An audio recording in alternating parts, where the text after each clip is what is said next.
Hey everyone, I wanted to kind of show you guys how I work with the gradient overlay. I know recently I created some designs. Let me see if I have them available. So this is something that I recently created and I did use the gradient overlay. If you can tell, it's darker here and lighter in this area. So that's something that I kind of wanted to show you guys how to do. In your design. If ever you need to create font or text or wordings or whatnot, you can go ahead and use that gradient overlay. So to start off, I'm going to use the number 8 again, just to kind of show you a design. And then I'm going to right click and go into blending options. And then of course you have all these different styles.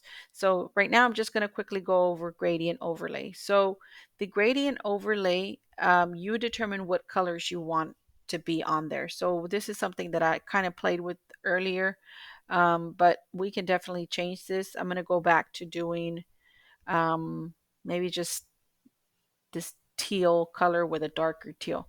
So right now we have these colors here, but I want to get rid of them. So I just pull them off. I click and I pull off, and then I decide what color I want. So once I have one, I'm going to click on that one. I'm going to go dark here, darker teal,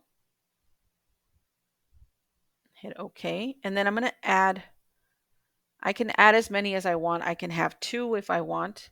I'm going to select this one. To add one, you just click, continue clicking on there. You see how I added one? And I'm going to select this one and I'm going to do a lighter color, teal. Something like that. So that's how you kind of have your gradient overlay. And there's different options. So assuming I want to just keep it like that, I'm going to click OK there. There's different options that you can do. You can have it as a linear where it goes like side to side.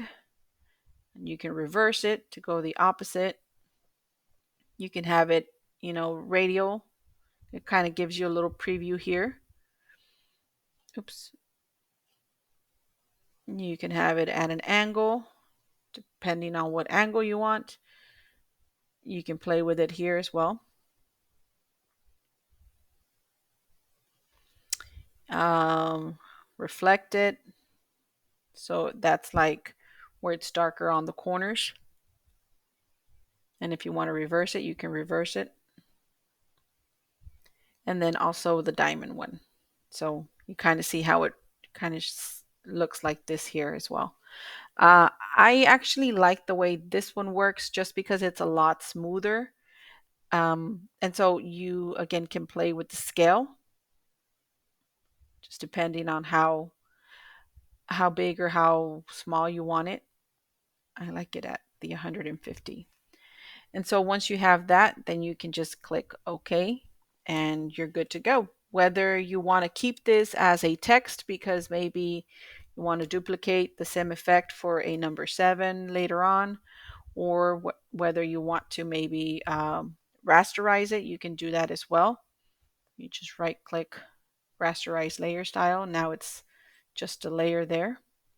It just really depends on what your design is going to be and what you want it to be. So um, that's pretty much how you use the gradient overlay option there. If you guys have any questions, again, feel free to reach out and I'll try and help as much as I can. Thank you.